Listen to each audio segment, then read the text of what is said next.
Back pass tadi kita lihat kepada Irza Ahmaddian.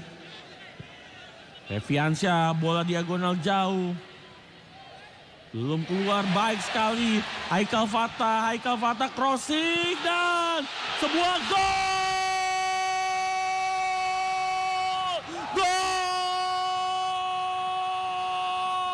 Muhammad Gifari lewat sebuah crossing dari Haikal Fatah. Bagaimana Muhammad Gifari tadi sebuah shooting first time yang sangat luar biasa menghujam gawang sebelah kanan dari Teguh Wardana membawa Aceh unggul 1 gol.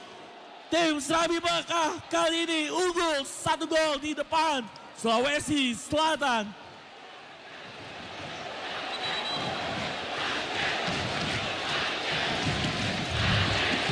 Kita lihat bagaimana sebuah shooting first time yang sangat luar biasa. Muhammad Gifari membawa Aceh kali ini unggul 1 gol.